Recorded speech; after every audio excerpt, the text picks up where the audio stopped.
What's up mga idol? Welcome back to my channel, and our topic for today is the continuation ng ating previous video. Bali sa previous video natin mga idol about Lightbeam 5EC Ginto, how to limit the internet speed sa station. Sa station po tayo configure, nag-limit po tayo ng 15 Mbps. So bali ang ginawa natin before, configuration mode advanced, tapos dito sa pinakababa traffic shipping, nag-add po tayo mga idol. So nag-add tayo ng nag-limit po tayo ng around 15 Mbps. At sinubukan nating mag-speed test at yun nga, medyo lumagpas po siya sa 15 Mbps. Umabot po tayo ng 22 Mbps. So hindi po natin nakuha ang tamang speed limit. But anyway, sa video natin ngayon, susubukan natin dito sa access point. So dito tayo lilimit ng kung may ilang speed ba yung ililimit natin. So alright, ano pang hinihintay natin? Let's go mga idol. Okay, bali today we have another piece of Wi-Fi installations. Malapit lang po ito sa aming main tower. At subukan natin ulit. But today sa access point po tayo mag-limit ng speed mga idol. Ito po station. Nandito po tayo ngayon sa station. Tapos na po naming malagay yung access point. So ngayon, subukan nating mag-speed test kung magkano ba yung nakukuha natin na speed. Alright. Nandito na po tayo sa ating computer mga idol. Search lang natin yung speed test since meron na tayong internet.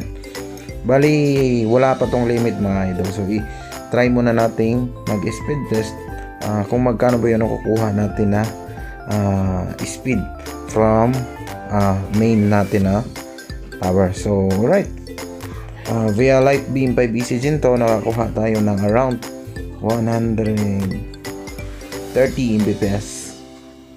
Okay, so sobrang lakas, but ililimit natin siya sa around 50 Mbps lang po mga idol. So subukan natin at doon tayo maglilimit sa mismong access point.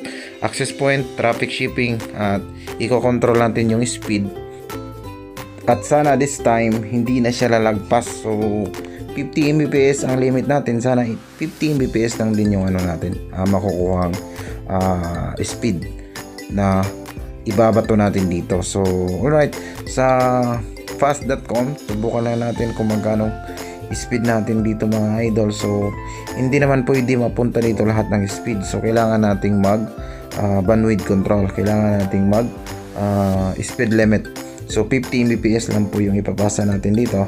Since may competitors din dito, kailangan din yan ng medyo malakas na internet. So 50 Mbps sa tingin ko okay na po yun. So ngayon, ang internet natin is 180 Mbps at meron tayong upload speed, hindi pa natapos, but siguro around 60 Mbps po ito mga idol. So, alright, so ano pang hinihintay natin?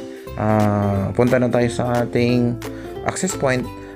Try nating mag-limit ng speed. Let's go! Bali, same lang sa gagawin natin mga idol, no? Before, punta tayo sa network and ethernet, network and sharing center, ethernet, properties, internet protocol version 4, at i-open natin yung default IP address natin. Okay, so default gateway natin, i-input lang natin dito at punta tayo sa Chrome.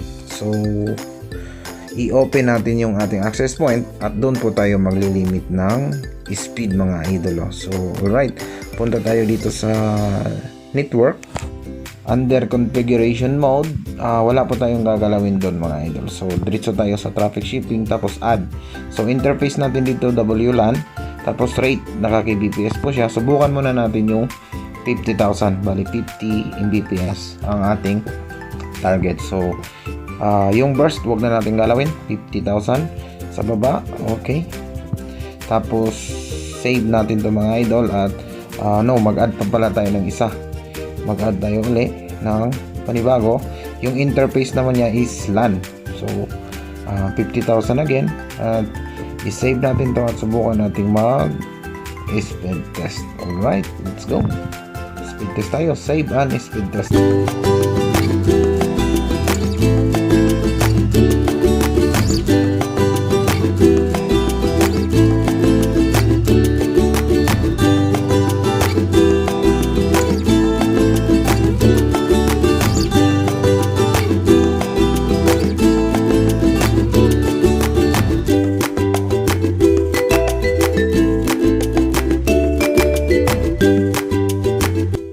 idol, nakakuha po tayo ng 46 Mbps na download speed at upload speed.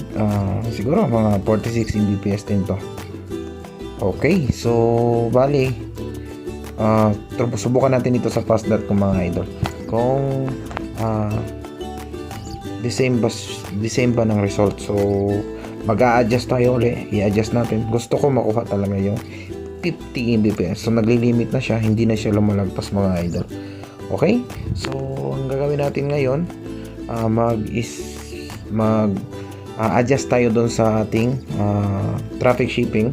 Magawin natin 55,000 kbps. Alright, so ayun nga, 44 Mbps yung speed upload.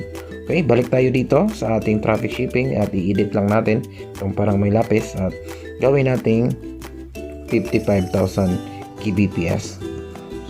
At tingnan natin, mag-speed test tayo ulit at tingnan natin yung result kung makukuha ba natin yung 50 Mbps mga idol.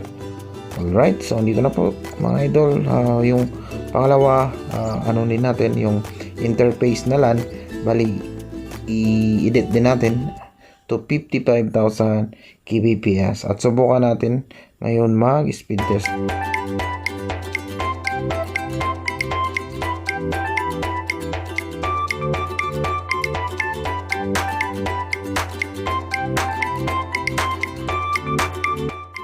Ayun mga idol, saktong-sakto lang po, 50 Mbps po yung nakukuha natin. So perfect po itong traffic shipping sa access point bandwidth control. So no need na po gumamit ng bandwidth control na mga modem o di kaya Microtech. Kung bandwidth control lang po yung problema natin pag limit ng speed, pwede na po pala dito sa mismong Lightbeam 5EC Gen 2 device natin o di kaya Powerbeam 5EC Gen 2. Pwede din itong gawin sa Powerbeam.